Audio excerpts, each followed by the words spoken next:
부동산 지수입니다. 이 서울의 부동산 지수는 저희가 보통 보면 이제 뭐 10년 주기설, 5년 주기설로 해서 이야기를 하고요.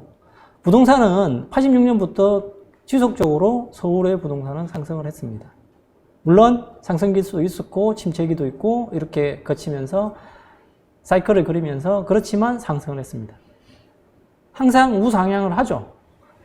중심에 평균가를 그리면 계속 상승을 했습니다.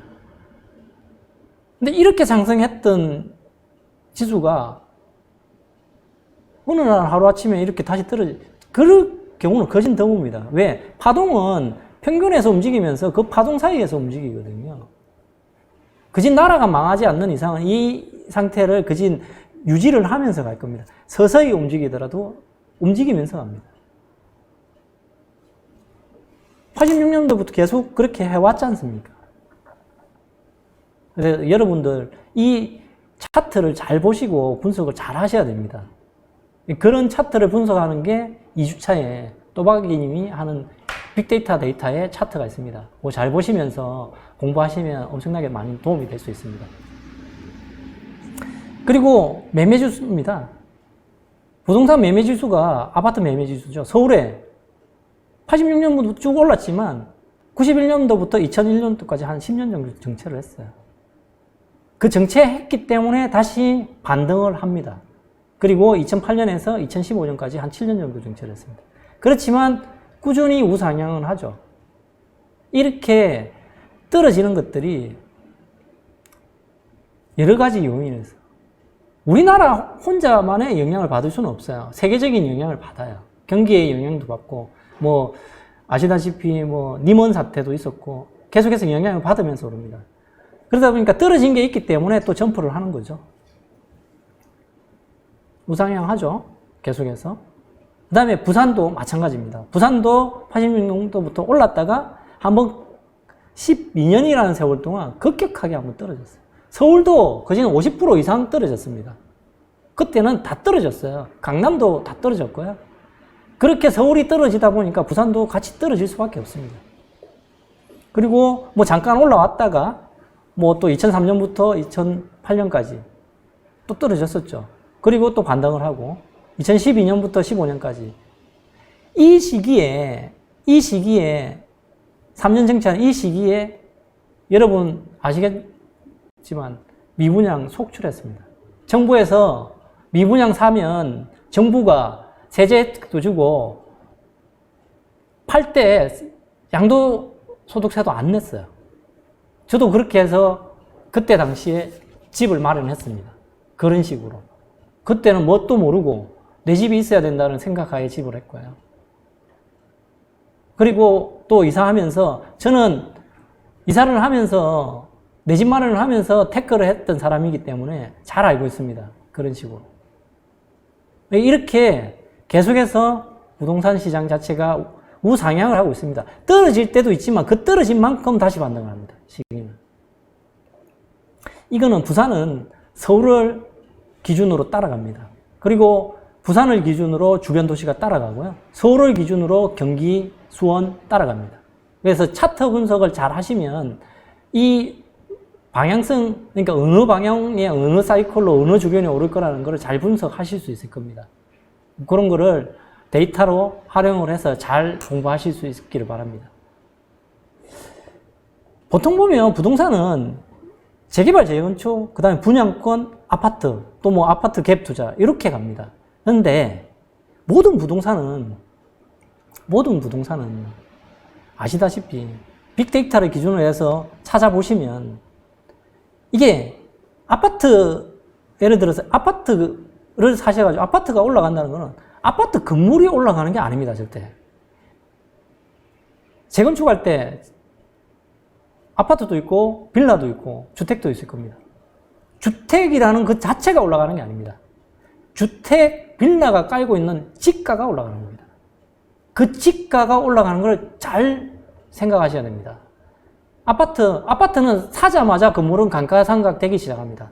자동차도 마찬가지입니다. 감가상각이 시작됩니다. 그런데 중요한 것은 개를 바치고 있는 땅의 지가가 꾸준히 상승합니다.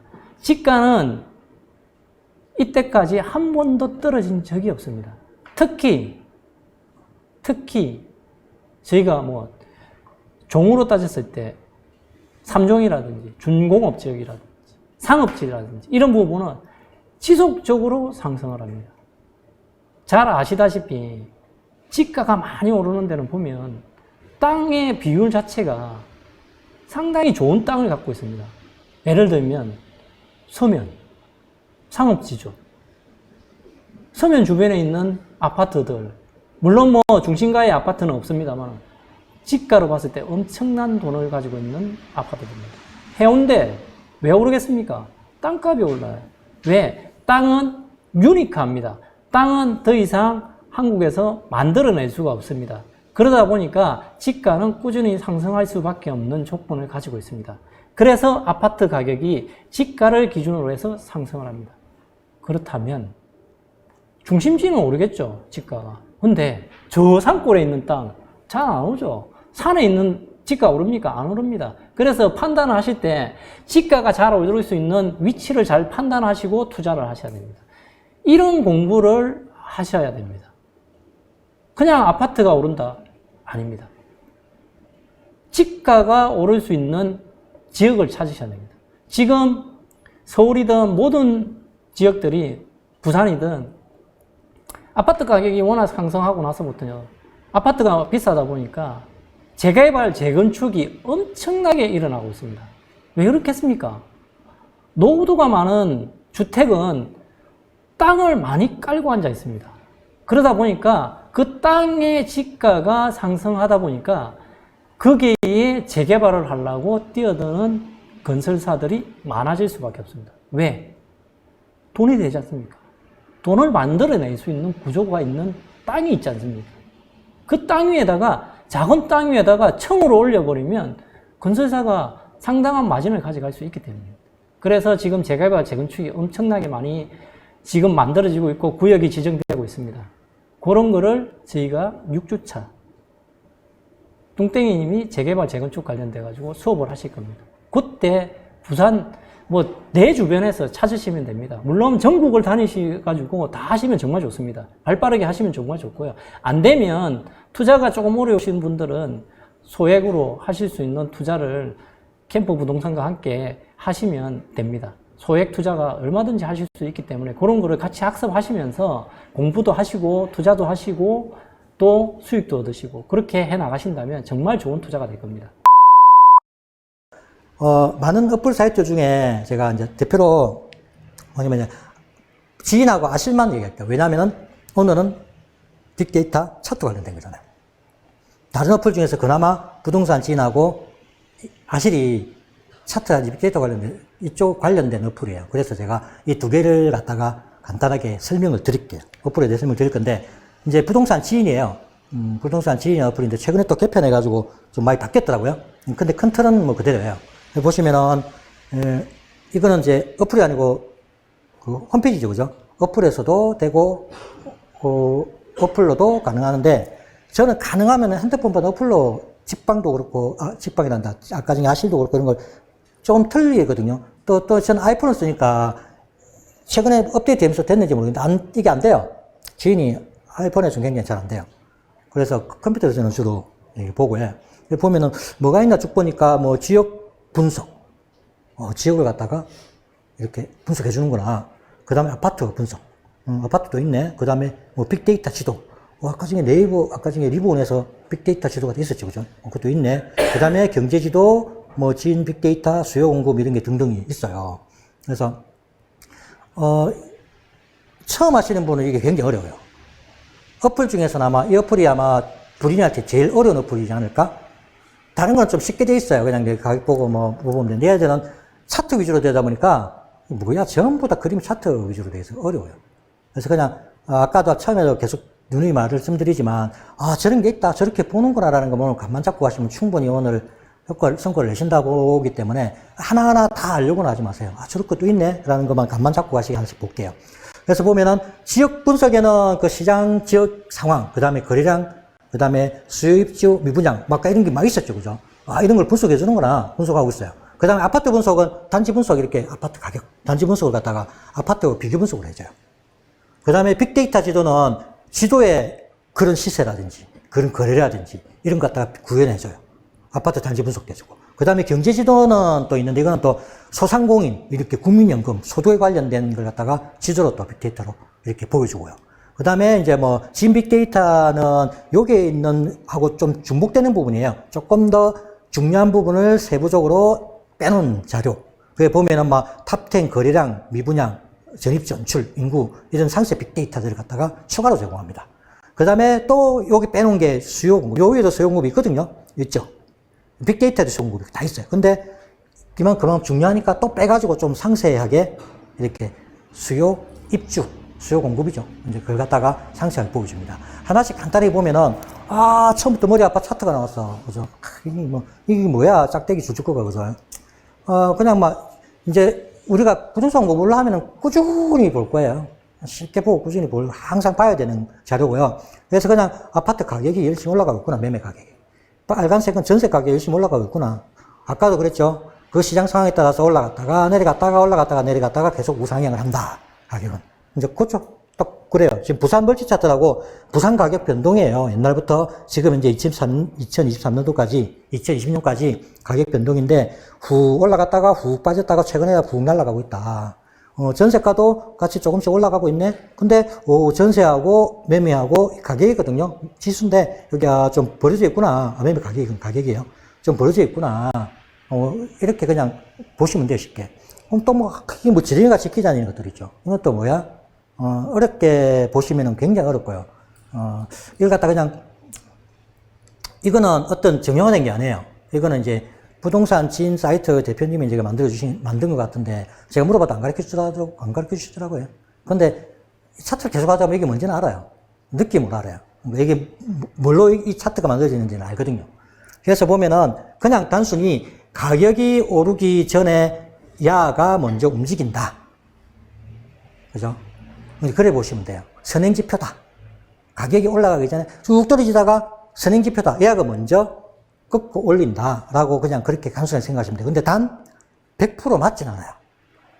큰 흐름 추세만 보시면 돼요. 그래서 보면은, 그래서 제가 그랬죠. 차트는 하나 보면 절대 안 돼요. 병행해서 같이 봐야 돼요. 이 차트가 이렇게 했는데 이제 저 차트가 같이 병행해서 같이 혼합해서 봐야 돼요. 그래서 보면은 단순히 그냥 보면은 이게 확 빠져. 자, 올라가고 있는데 여기 먼저 빠졌어요. 그래서 꼭 하락이 오겠네. 선행지표라고 그랬잖아요. 그냥 단순히 그래 보시면 되고요. 얘가 가격이 빠지고 있는데 얘는 그렇게 올라가기 시작했죠. 그럼 곧 올라가기 시작하겠네. 뒤에 올라가죠. 그래서 선행지표다. 먼저 움직인다.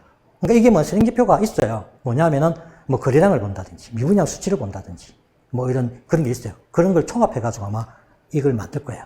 거래량, 미분양, 그 다음에 또 등등 이런 선행지표가 있거든요. 이걸 본다. 그래서 어떤 분은 이런 얘기를 하더라고요. 차트는 후행하기 때문에 볼 필요도 없다. 단순하게 그렇게 그 시점 그것만 보면 그래요.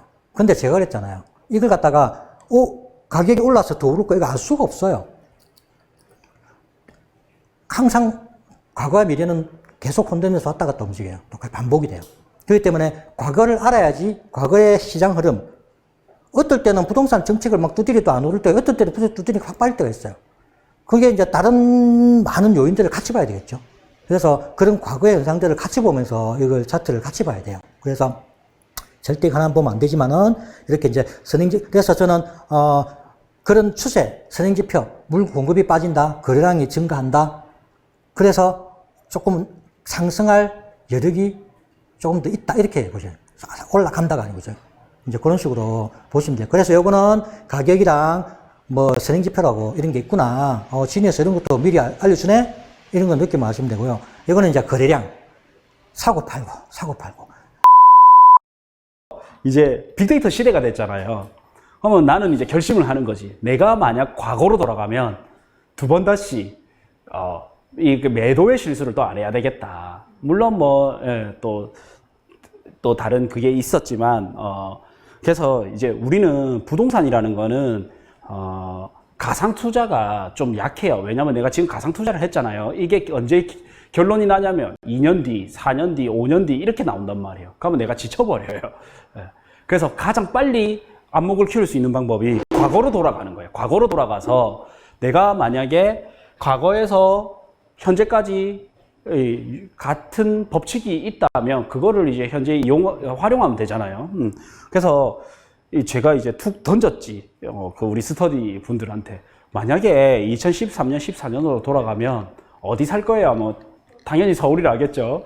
그래서 서울 어디 살 거예요? 하니까 누군가는 강남, 누군가는 뭐, 마포, 뭐, 누군가는 강서구, 막 이렇게 다 다르단 말이에요. 그러면 강남을 사는 게 제일 나았을까요? 2014년에 돌아갔다면. 그래서 이걸 이제 내가 직접 보자라는 거죠. 그래서 보니까 2014년 1월부터 2018년 12월까지 해서 이 시장이 좀 어떤 시장이냐면 왜곡이 좀 없었던 시장이에요. 그나마 정책이 있으면서 조금씩의 왜곡은 있었지만 지금은 어떻냐면요. 2020년 코로나 이후로는 유동성이 너무 더해져서 시장이 너무 과열이 됐어요. 그래서 이게 좀 기존의 법칙과 안 맞도록 좀 움직이긴 했거든요. 그래서 현재에도 써먹을 수 있는 공식을 이래 보려고 일하는 거예요. 그래서 약 14, 15, 16, 17, 18, 약 5년간의 변동률을 보자라는 거예요.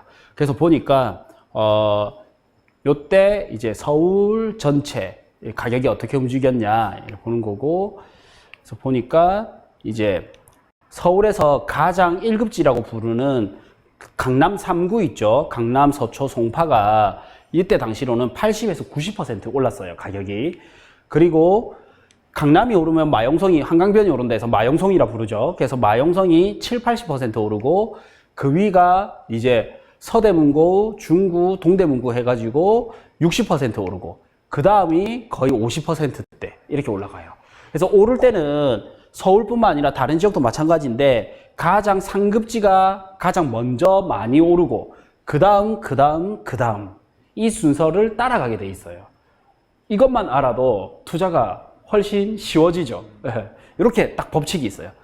부산으로 돌아간다면 부산을 보니까 이제 1급지인 부산 해운대구가 약 47% 올라가고 그 다음에 여기가 이제 약 47%니까 거의 한 50% 가까이죠. 예. 그 다음에 여기가 32에서 40% 금정구, 동래구, 해운대구, 남구 여기 이렇게가 올라가고 그 다음에 부산 진구, 동구, 서구 뭐 이런 데가 26에서 28% 올라가고 그 다음에 이런 데가 이제 11에서 16% 올라가고 과거에 이랬었단 말이에요. 그러면 현재 또 어떻느냐 봤을 때 이런 데가 만약에 꿈틀거린다. 그러면 이제 상승 약간 후반부에 왔겠구나. 이렇게 알 수가 있는 거죠. 요 녀석들은 안 움직이는데 요 녀석부터 움직인다. 그러면 이제 회복장 초입부에 왔구나. 이걸만 봐도 알 수가 있는 거예요. 쉽죠? 네. 부동산 지인에 들어가서 지도를 켜서 이렇게 보면 돼요. 그래서 이제 내가 투자를 한다면, 이제 AB가 상급지라고 보고 CD가 하급지라고 본다면, 이제 AB가 많이 오를 거기 때문에 조금 비싸더라도 선진입을 좀 하는 게 좋겠구나. 뭐 이런 생각이 들고, CD는 조금 아래잖아요. 늦게 움직이고 적게 움직이잖아요. 요런 데는 좀 싸게 사야 되겠구나. 그래야 수익률을 따라갈 수가 있지. 요거는 비싸더라도 사놓으면 2억 주고 사도 4억이 될 건데 여기는 요쪽 100% 오르다가 여기는 50%밖에 안 오른단 말이에요. 그러니까 가격을 좀 금매를 사야 되겠죠. 좀 깎아야 되겠죠. 경매를 사든지 금매를 사든지 그래야 비슷한 수익률이 나올 거 아니에요. 그래서 제가 투자 어떻게 해야 돼요? 물어볼 때 제일 쉬운 분이 어떤 분인지 알아요? 돈이 많은 분. 제일 좋은 거를 사세요 하면 돼요.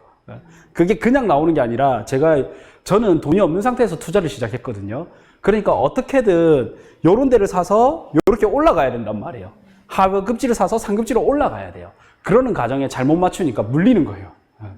그래서 물리면 어떻게 해야 되냐? 버텨야 돼요. 버티면 다시 올라가요. 그래서 저도 무피 투자, 500 투자 막 이렇다고 막 들어갔는데 500갭 차였던 게 역전세가 2000이 나는 거예요. 역전세 1000 나고 다음 2년 뒤에 또 1000 나고 4년 동안 나는 선택을 해야 되죠. 팔 것이냐, 전세를 내줄 것이냐. 그래서 전세가가 떨어지는 게 제일 문제거든요. 전세가가 떨어지니까 어떻게? 현금이 그대로 또 나가는 거예요. 그랬는데 그게 이제 버티고 나니까 1년이 지나니까 4천이 오르더니 2년이 지나니까 8천이 오르는 거예요. 그래서 역시 버티면 되는구나. 근데 돈이 많았으면 그때 제가 여러 개를 사놨는데 제가 은근히 투자에 좀 공격적이거든요. 예. 그래서 보니까 상중하를 샀는데, 상은 많이 오르고 먼저 회복했는데, 하는 이제 회복하고 있어요. 그래서 하는 2천이 올랐고, 중은 5천이 올랐고, 상은 1억이 올랐어요. 역전세 후에 오른 게. 예. 그래서, 이게 돈이 많은 게, 그래서 이제 막 공부를 하게 되죠. 그래서 제가 공부를 막 하다 보니까, 공부를 할수록 도대체 부동산은 뭐 때문에 오르는 거지? 궁금하잖아요. 그래서 예전에는 어떻게 보냐면 사람들이 가장 많이 보는 게 개발 호재를 많이 봐요. 여기 들어선다는데 여기가 좋아지는 거 아니에요? 여기에 스타필드가 들어온다는데 좋아지는 거 아니에요? 그러니까 그거 믿고 사봤거든요. 그러니까 물렸단 말이에요. 그래서 개발 호재 보고 사면 안 되는구나. 그럼 개발 호재가 무엇일까? 그게 우리 스터디에 모여가지고 연구를 한 거예요. 지하철이 개발 호재 중에 제일 큰 게 아까 역세권 호재거든요. 그러면 역세권 호재가 터졌을 때 무조건 오를까? 보니까 떨어지는 데도 있고 안 오르는 데도 있고 많이 오르는 데도 있는 거예요. 그래서 이게 다 다르구나. 케이스 바이 케이스구나. 그래서 호재만 믿고 사면 안 되겠구나. 이렇게 바뀐 거였단 말이에요. 그래서 이제 또 보니까 이거 나중에 알려드릴 거예요. 그래서 이제 이렇게 하면 안 되겠구나. 이렇게 바뀐 거예요. 그래서 보니까 나중에는 탁 이러면서 이게 생각보다 쉽네. 그러니까 됐던 게 언제냐면 비싼 거 사놓으면 많이 오르네. 싼 거 사놓으면 적게 오르고. 요즘 핫해서 제가 한번 가져와 봤어요. 자, 그리고 이제 우리가 분양 단지를 확인해 봐야 되는데, 분양 단지는 그냥 쉽게 확인해 볼 수 있어요.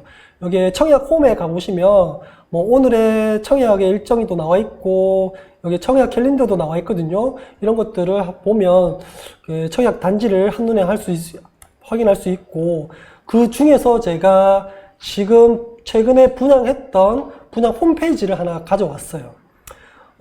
화나, 포레나, 수원, 원천이라고 이렇게 최근에 분양한 단지거든요. 이 단지는 전타입 1순위 마감을 했고, 최고 경쟁률이 119대 1. 굉장히 높게 분양을 했죠. 이게 왜 제가 홈페이지를 가져왔냐면, 여러분들이 이제 분양권이라든지 아니면 내가 관심 있는 분양 단지가 있다면, 혹은 청약을 넣을 거라면, 이런 홈페이지를 꼭 방문하셔야 돼요. 여기에 모든 정보들이 다 들어가 있어요. 보시면 여기 위에 카탈로그 있죠? 사업 안내, 단지 안내, 세대 안내, 분양 안내, 뭐 여러 가지 있잖아요. 이런 것들을 하나하나 꼼꼼하게 살펴볼 필요가 있거든요. 보시면 여기 카탈로그에 보면 사업 안내에서는 사업 개요부터 해서 입지 환경 쭉 있고요. 단지 안내에서는 이렇게 요로가 있고요. 세대 안내에서도 평면 정보, 모델하우스 인테리어 쭉 있고요. 이런 것들을 중요한 거 몇 가지만 이렇게 또 꼭 필수적으로 체크를 하셔야 돼요. 자, 입지 환경을 보면 이렇게 이미지화 되어 있거든요. 이렇게 지도로 깔끔하게 알아볼 수 있도록 잘 되어 있어가지고, 여기에 이제 사업 지역은 어디 있고, 견본주택은 어디 있고, 그 주변에 교통이라든지 주변에 어떤 단지가 있고, 어떤 개발 호재보다는 어떤 단지들이 있고, 어떤 좀 입지 환경, 이런 것들을 알기 쉽게 이미지화 되어 있기 때문에 이 입지 환경 이미지를 꼭 보셔야 됩니다. 그리고 이제 조감도도 한번 보셔가지고 이렇게 입체적으로 이렇게 보여있던 입지 조감도도 한번 보시고, 그 다음에 단지 배치도를 꼭 보셔야 돼요. 이 단지 배치도가 왜 중요하냐면, 예전에는 저는 이 단지 배치도 같은 경우는 프린터 해가지고, 여기 보시면 이제 사방향 이제 방위도가 나와 있죠? 이 방위도에 여기는 이제 N이 북쪽이잖아요? 이 남쪽을 해서 로얄동, 로얄층을 찾는 거예요, 사실은. 이 단지 배치도를 따라서, 이렇게 저는 이제 예전에 저 같은 경우는 이걸 프린터해서 여기에 선을 그어요. 남향으로. 쫙 이렇게 그어요. 그러면 어디가 남향인지 바로 알 수 있잖아요. 근데 뭐 눈대중으로도 알 수가 있어요. 자, 여기 이렇게 내가 임의로 선을 좀 그어보면, 자, 요렇게가 남향이겠죠? 요렇게가. 그러면 거의 남향 위주의 동은 얘나 얘겠죠. 그죠? 나머지는 뭐 동향 아니면 뭐 남동향. 이거는 뭐 북동향 정도 되겠다. 그죠? 이 단지는. 그래서 그러면 84 타입에서, 얘가 이제 분홍색이 84 타입이죠. 84 타입에서 로얄은 당연히 이동이 되겠죠. 그리고 68 타입에서는 당연히 이동이 되겠죠. 그래서 이 단지 배치도만 보고도 로얄동이 어딘지를 바로 알 수 있어요. 그러면 로얄층은 어디냐? 당연히 층은 당연히 이제 적정한 한 3분의 2 지점이 층이 되겠죠. 그럼 로얄호도 찾을 수 있어요. 자, 여기서 보면 어떻게 지우지? 지우개.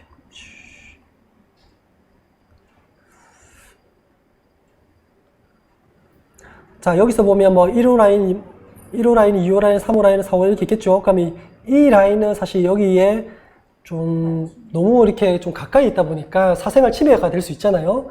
그러면 요쪽이 끝집이지만은 그래도 별로 이렇게 조망권이 확보될 수 있는 라인이니까 이동의 이 라인이 좀 로얄이 될 수도 있겠죠. 그죠? 그리고 이 68 타입 같은 경우도 요쪽 라인은 옆이랑 너무 가깝잖아요. 그죠? 그래서 한 요쯤은 이 라인이 이제 로얄 라인이 될 수 있겠죠. 그래서 단지 배치도만 보고도 우리가 로얄 동이라든지 로얄 라인이라든지 이런 것들을 대략적으로 찾을 수 있다.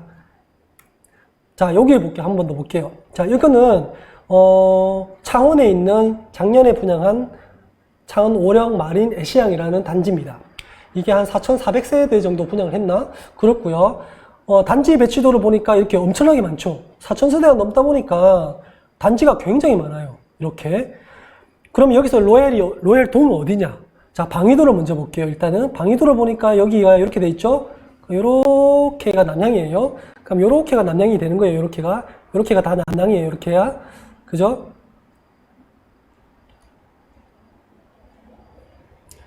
근데 자세히 보면, 자, 여기가 이제 전체적인 그림 입지 현황이거든요. 요쪽 부분 있죠, 요쪽 부분. 요 부분이 이 부분이에요. 그러면 이 부분 앞에 뭐 있죠? 바다가 있죠. 자, 바다가 있다 보니까 당연히 이 전체적인 단지 배치도를 보면 이쪽 부분이 로얄동이 될 수밖에 없겠죠, 그죠? 그 중에서도 바다 조망이 가능한 요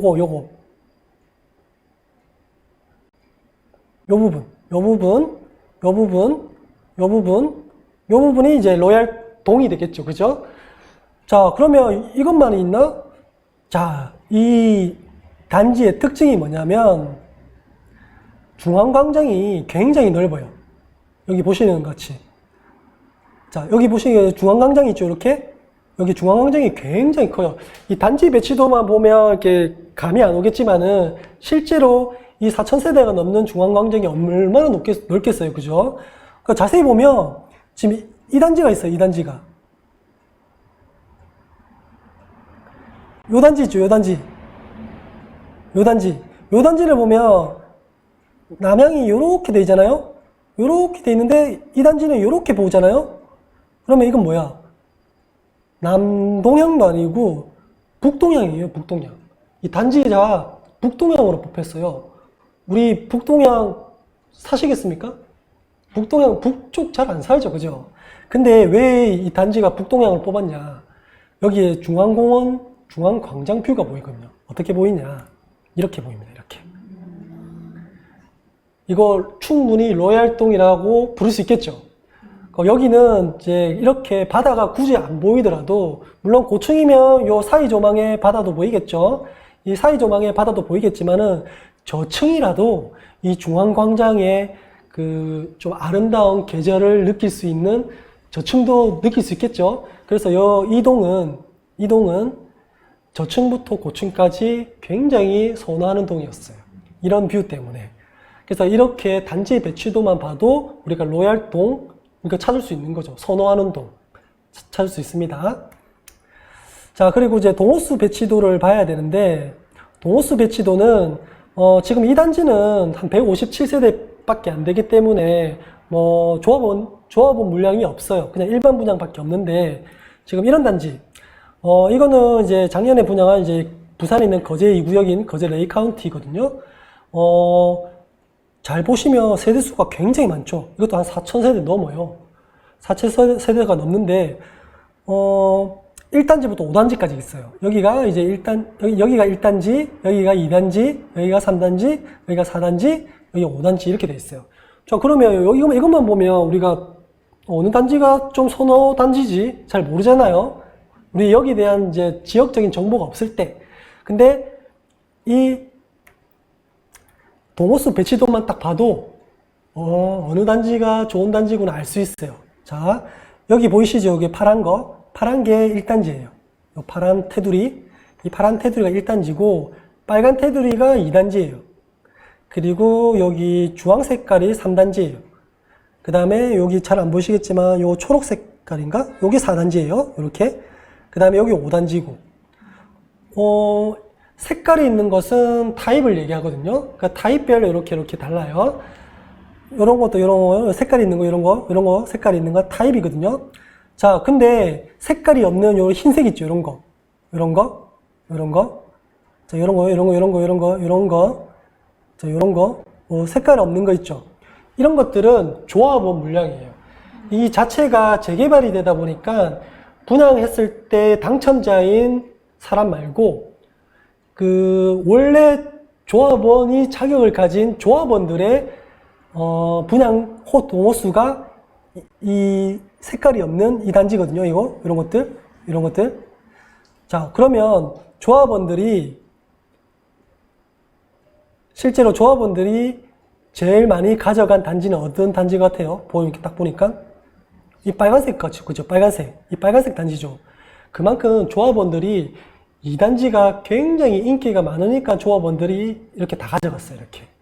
실제로 일반 분양은 얼마 없죠. 색깔 쳐져 있는 게 요거 이렇게밖에 없잖아요. 그렇죠? 그러니까 요것만 봐도 이 단지가 가장 인기가 많구나 이걸 알 수가 있어요. 우리가 이런 정보가 없어도 실제로 조합원들이 이 단지에 거의 다 가져갔어요. 이렇게. 실제로도 이 단지에 이게 2단지인데 여기에 이제 역세권, 종합운동장 역세권이기 때문에 이제 그런 인기가 있는 단지였고, 그러니까 이런 것만 봐도 우리가 알 수가 있다. 이제 그런 얘기예요. 그래서 이제 동호수 이런 것도 한번 보셔야 돼요. 그리고 나서 이제 평면 정보도 한번 보셔야 돼요. 평면 정보를 보면 뭐 이렇게 타입별로 이렇게 있거든요. 84 타입, 68 타입, 66 타입 이렇게 있어요. 우리가 보통 이사 가잖아요. 이사 한번 가보셨잖아요. 이사를 가실 때 이 평형 정보를 꼭 보게 돼요. 왜? 나는 이사 갈 때 이 침실은 뭐 우리 작은 아들 주고, 그 다음에 이 침실은 누구 주고, 이 거실에 소파는 어디에 놓고, 주방은 이러니까 냉장고를 여기는 넣어야겠지, 막 이런 것들을 생각한단 말이에요. 이 평형 정보를 보고 우리가 그런 생각들과 상상들을 다 한단 말이에요. 그래서 평형 정보를 이렇게 꼭 한번 보셔야 돼요. 그래서 이게 3배인지 4배인지도 한번 보시고, 그 다음에 내가 나중에 입주했을 때 거실 배치라든지 나의 생활 동선 이런 것도 한번 체크하려면 이렇게 평형 정보도 한번 보셔야 돼요. 이렇게 84타입. 그리고 요거와 관련된 뭐 베이라는 개념이 있는데, 뭐 모르시는 분들을 위해서 간략하게 설명드리면, 거실을 포함해서 이렇게 외벽 창문을 기준으로 해서 거실을 포함해서 방이 얼마나 개수가 접해 있느냐에 따라서 이 2배인지 3배인지 4배인지 이렇게 나뉘거든요. 여기가 이제 창밖이잖아요. 우리가 흔히 말하는 거실 창문. 창밖을 기준으로 해서 거실을 포함한 방 개수가 몇 개를 접해 있냐에 따라서 하나, 2개가 접해 있으면 2배이에요. 2배. 그리고 거실을 포함해서 침실 하나, 둘, 3개가 접해 있으면 3배이고, 여기도 마찬가지로 거실을 포함해서 침실이 하나, 2개가 포함되어 있으니까 2배. 요거는 하나, 둘, 셋, 4개 포함되어 있으니까 4배이죠. 이거는 3배가 좋냐, 4배가 좋냐, 사실 좀 나뉘기도 하지만은, 보통적으로 우리는 판상형을 또 좋아하시는 분도 많고, 그리고 일조량에 대해서 굉장히 좀 예민하신 분들이 많기 때문에 4배를 보통 선호합니다. 왜? 일단은 해가 뒤에서 들어오는 게 아니고 이렇게 거실 쪽으로 들어오기 때문에 아무래도 방 개수가 이 거실 쪽에 배치가 많이 되어 있으면,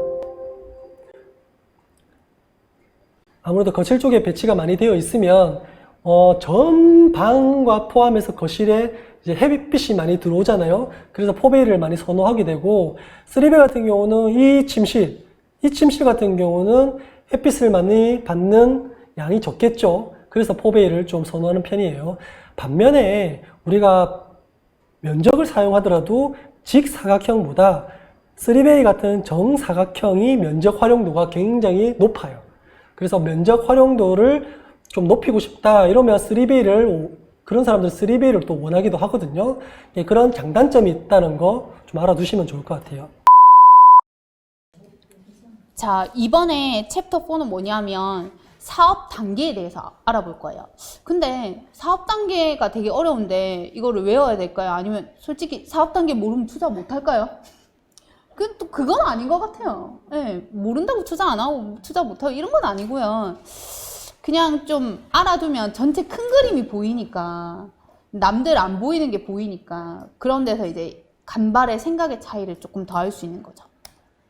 자, 심플하게 그냥 4단계만 외우시면 되거든요. 이거를 사실은 외운다는 것도 웃긴데, 저는 그냥 조사 관찰을 잘해야 제재 투자를 잘한다. 그래서 조사 관찰 이러고 다니거든요. 그래서 앞자리 청킹 딴 거예요.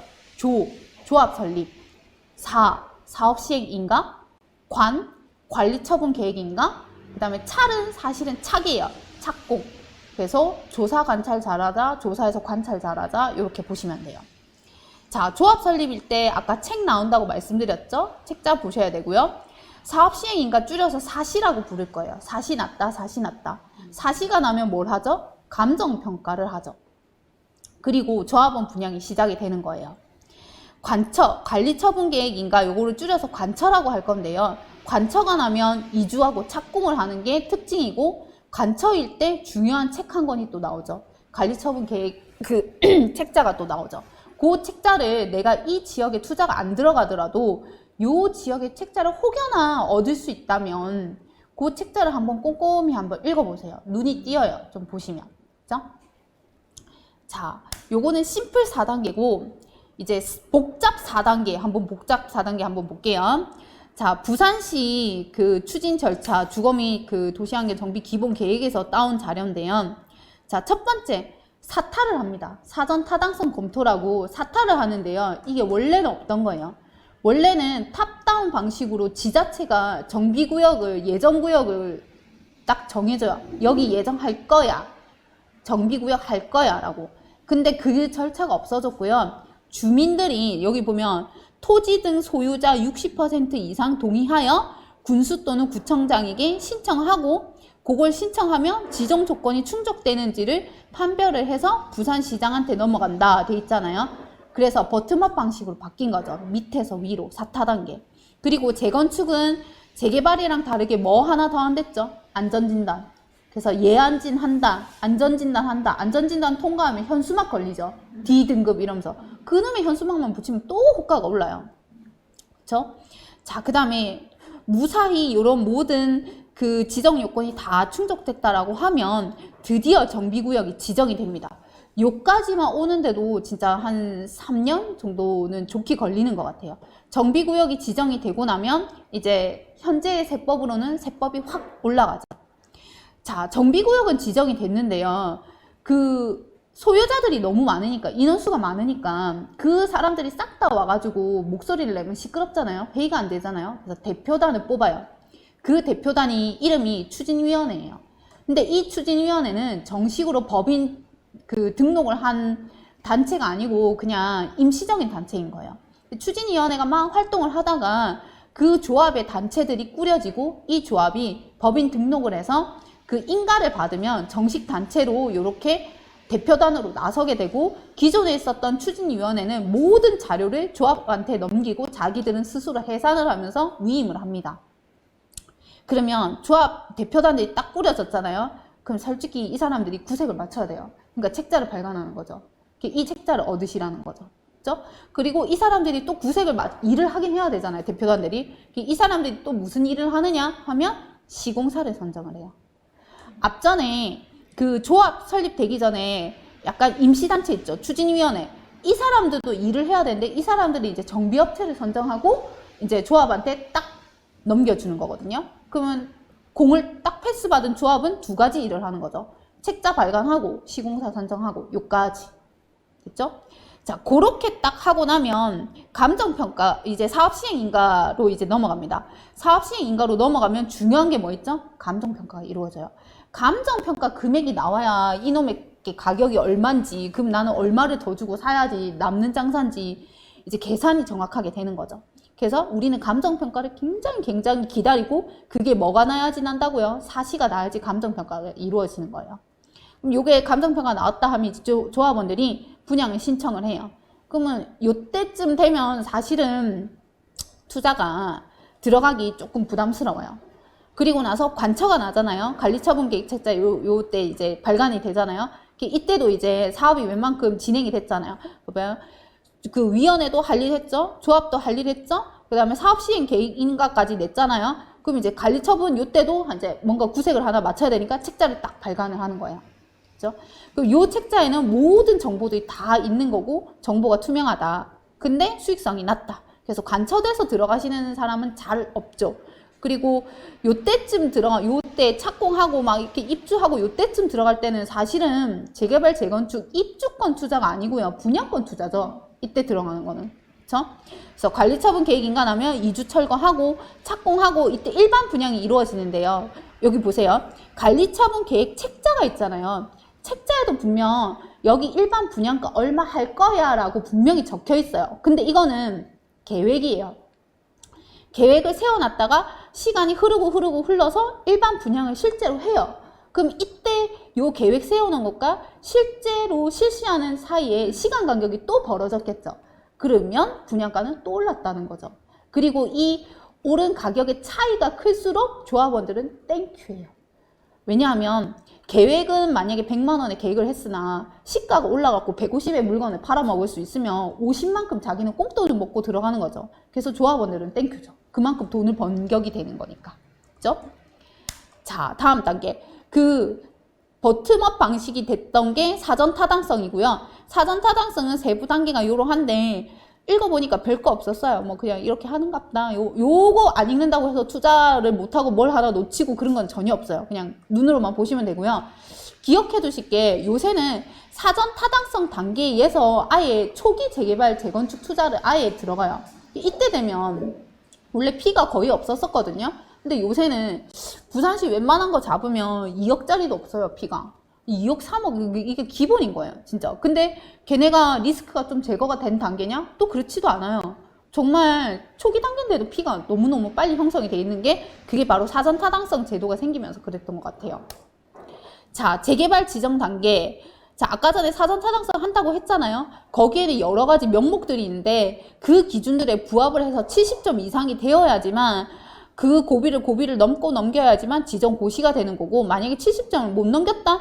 그러면 그건 정비구역 안 되는 거예요. 그냥 일반구역. 이렇게 되면 만약에 비싸게 주고 샀는데 이제 실패되면 조금 주춤하겠죠. 가격이 내려가거나. 특히 1억 이하짜리는 가격 오를 때는 오르지만 내려갈 때는 샥 내려가요.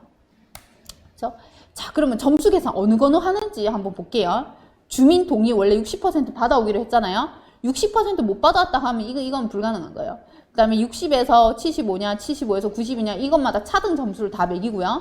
얼마나 낡았니, 노후도, 그 다음에 과소 필지, 얼마나 토지들이 조그만 거, 그러니까 돈 없으니까 조그만 것들이 많냐, 그 다음에 도로, 접도율이라고 하거든요. 접해 있는 정도, 접도율, 도로에 접해 있는 정도. 도로에 열악한 지방일수록 도로에 접해 있질 않아요. 골목을 타고 엄청 좁은 도로를 가서 거기 차 주차도 안 되잖아요. 그런 데가 얼마나 많냐라는 거 하는 거죠. 그 다음에 호수 밀도는 억수 작은 구역에 영세한 막 100가구, 막 20가구, 30가구 얼마나 뭉쳐있느냐, 이런 게 바로 호수 밀도고요. 구역 면적은 1만 제곱미터를 넘어야 됩니다. 요런 게 싹 다 기타 요런 것들이 다 점수 계산을 하는 그 기준에 들어가는 거예요. 근데 이게 요 기준만 보고 투자하시면 낭패를 보실 수가 있어요. 뭐냐면요, 사람이 이럴 수도 있더라고요. 자, 제 아시는 분이 투자를 들어갔어요. 재개발입니다. 자, 투자 지역이 이렇게 광범위했어요. 화가가 맨 처음에 그림을 그린 거죠. 그래서 그 화가를 믿고 이제 임장 갔어요. 근데 요쪽 지역의 거는 물건이 조금 비싸요. 여기는. 보니까 그 노후된 애들이 조금 있는 거예요. 요쪽 지역은 이미 투자자들 손을 타가지고 비쌌고, 투자금이 얼마 없어서 조금 보니까, 얘는 낡았는데 아직 안 비싸. 그러니까 투자자 손을 덜 탄 거예요. 그래서 얼씨군 하고 여기 가계약금을 뿅 하고 넣었는데, 나중에 사업이 어떻게 되냐 하면, 이게 좀 아픈 기억인데, 얘는 낡았지만 얘 주변의 빌라들이 안 낡았어. 아직 괜찮아. 그러니까 나중에 사업을 진행할 때요, 여기 낡은 얘네들이 여기 안 낡은 얘네들 때문에 지지부진해지니까 야 얘네 빼고 진행하자 이렇게 단합이 된 거예요. 그래서 이 사람들만 따로 사업을 진행하자 으쌰으쌰 됐고 여기는 완전 나가리 됐어요. 그럼 여기 투자한 이분은 계속 들고 있죠. 그래서 이게 묶이는 투자가 되는 거예요. 근데 이거를 우연이 아니고 공부를 안 해서 그렇다라고 저는 생각을 하거든요. 왜? 기준표를 안 봤어. 기준표를 보면 이거는 글자만 읽으면 되는 게 아니고요. 여기 보면 노후도 이런 거 있잖아요. 그 노후도 봐봐요. 5분의 4 이상 만점. 뭐 3분의 2에서 3분의 4는 몇 점. 그러면 나만 낡았고 내 주변이 새 거면 여기서 점수를 못 받는 거예요. 그럼 보면 3분의 2 미만 불가돼 있잖아요. 그쵸? 그러니까 나만 오래된 지역을 뽑는다고 이게 될 일이 아닌 거예요. 그래서 지자체 원문을 보실 때 숨겨진 의미, 행간의 의미를 잘 파악을 하셔야 됩니다. 그 다음에 재개발 지정 단계 보시면 뭐 앞에서 봤던 거 그대로고요. 뭐 별거 없습니다. 이건 넘어갈게요. 그 다음에 요거 재건축 지정 단계. 뭐 재건축은 안전진단이 있더라. 요거 하나 기억해 주시면 되고, 세대수는 기존 세대수 200호 이상이 되어야 됩니다. 부지 면적 1만 제곱미터 이상이 되어야 되고요. 그래서 세대수 작은 데 가서 투자하려고 하시면 안 돼요. 세대수가 200호는 나와야 되고요. 노후도도 같이 늙었어야 돼요. 나만 늙고 옆에 애들은 젊어. 그러면 안 돼요. 그 다음에 부지 면적도 1만 제곱미터니까 이 부지 면적이 어느 정도 나와야 돼요. 그 다음에 안전진단 볼게요. 재건축은 안전진단이 있다라고 했잖아요. 요새는 세상에 예안진만 통과를 해도 그렇게 들썩들썩을 하는 거죠. 근데 여기를 보면 제가 이 그림을 왜 그렸냐 하면 안전진단을 통과하는 게 말이 쉽지 생각보다 떨어지는 사업장도 정말 많거든요. 우리가 자꾸 잘 되는 사례만 인터넷에서 봐서 그런 거거든요. 현수막도 잘 된 지역만 현수막을 걸지 못된 지역이나 실패해서 이게 현수막 안 거니까 모르는 거예요, 우리가. 그래서 D등급 이상 받아야 되는데 이럴 때는 투자를 어떻게 하느냐. 사실 그 모 주공을 갔는데 좋기는 한데 얘네가 지금 안전진단 준비 중인데 안전진단에 지금 당장은 통과를 못할 것 같아요. 그리고 실제로 못했어요. 그럴 때는 뭘 봐야 되느냐 하면 그 지역이 입지를 봐야 됩니다. 입지를 보면 어차피 얘가 안전진단에 떨어진다라고 하더라도 입지가 좋기 때문에 이 지역들이 만약에 요 인근의 지역이 만약에 사업이 돼요. 그 다음에 요 지역도 돼요. 그러면 여기 되다 보면 언젠가는 얘는 되는 거죠. 그리고 안 되더라도 입지 때문에 가격은 어차피 올라요. 갭 투자를 하던 뭘 하던. 그래서 입지가 첫 번째다. 그 다음에 안전진단 가중치, 여기에 행간의 의미를 한번 파악을 해볼게요. 예전에는요, 재건축을 할 때 그 주거 환경이 나쁘면 점수를 받았어요. 그러니까 내 집이 약간 덜 낡았어도 내 아파트 그 주변 환경이 조금 그러면 점수를 받았던 거예요. 근데 이거 바뀌었어요. 내 집 주변이 낡은 거는 가중치를 거의 별로 안 줘요. 15%밖에 안 줘요. 그런데 구조의 안정성을 원래는 20%밖에 가중치를 안 주던 게 이게 이제 50% 가중치를 줍니다. 즉 해당 물건, 해당 아파트가 실제로 낡아야 돼요. 방금 배웠던 뭐 용도지역, 건폐율, 용적률, 그 다음에 뭐 지목 이런 게 이제 토지이용 계획 확인원이라는 서류에서 전부 확인할 수가 있거든요. 그래서 대한민국에서는 개개인의 땅의 필지별로 전부 등본처럼, 우리 사람의 이름인 등본처럼 서류가 존재한다고 보시면 됩니다. 그래서 그 중에 가장 기본적인 서류가 토지이용 계획 확인원이라는 이 서류거든요. 그래서 우리가 땅 살 때, 저도 땅을 볼 때 무조건 이 서류부터 제일 먼저 봅니다. 그래서 다른 거 우리가 여러 가지가 있거든요. 뭐 등기부등본, 지적도, 토지대장, 토지이용 계획 확인원 이렇게 여러 가지가 있는데 사실 토지이용 계획 확인원만 볼 줄 알아도 크게 땅 사는데 문제가 없습니다. 등기부등본은 권리관계 확인하는 거고, 지적도는 땅 모양, 토지대장은 주인의 거주지 뭐 그렇게 확인하는 건데, 토지이용 계획 확인원의 용도지역이라든지 지목이라든지 그 땅의 규제 이런 걸 다 확인할 수가 있거든요. 그래서 우리는 토지이용 계획 확인원 서류만 볼 줄 알면 크게 실패를 하지 않는다 이렇게 보시면 됩니다. 그래서 먼저 토지이용 계획 확인원의 서류의 정의를 한번 살펴보면 이 서류는 필지별로 용도지역, 용도지구, 용도구역, 도시계획시설 등 각종 국가 규제 여부를 확인할 수 있는 공적인 문서다. 이렇게 보시면 되거든요. 말이 좀 어려운데 이 땅에 무엇을 지을 수 있고 얼마만큼 높이 지을 수 있는지 그 규제를 확인하는 문서라고 보시면 됩니다. 예를 들어서 대한민국에서 이 난잡한 개발을 방지하기 위해서 국토를 이제 효율적으로 관리할 필요성이 있거든요.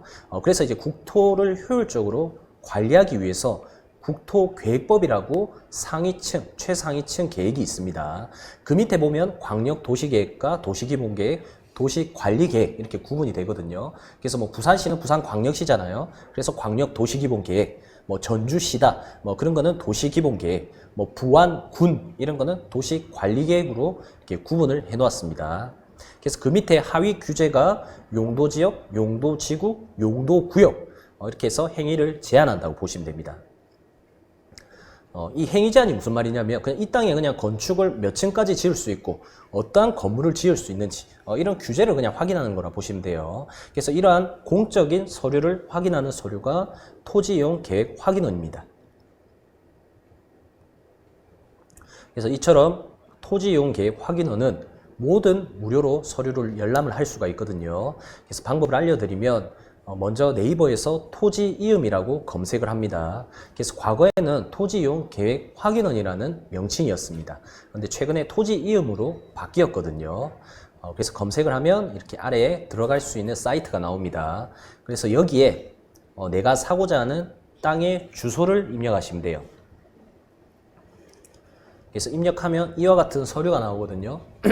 그래서 이 서류가 바로 토지이용 계획 확인원 서류라고 보시면 됩니다. 그래서 하나씩 보는 방법을 제가 알려드릴 건데 먼저 첫 번째 보시면 내가 사고자 하는 땅의 위치, 소재지를 알 수가 있습니다. 내가 사고자 하는 땅의 주소라고 보시면 돼요. 그 다음 두 번째 지목이 나오죠. 지목은 제가 아까 땅의 겉모습이라고 말씀드렸죠. 그래서 이 땅이 과수원으로 활용하고 있으면 여기에 과수원이 적혀 있고 뭐 농사 짓고 있다 그러면 전답, 그 다음에 지금 현재 건물이 있거나 건물이 있었는데 건물이 없어졌다 그러면 지목이 대지로 이렇게 적혀 있습니다. 그래서 이처럼 지목은 내 땅의 현재 상태, 겉모습을 표현하는 그런 이름 같은 거라 보시면 됩니다. 크게 이제 중요하지 않습니다.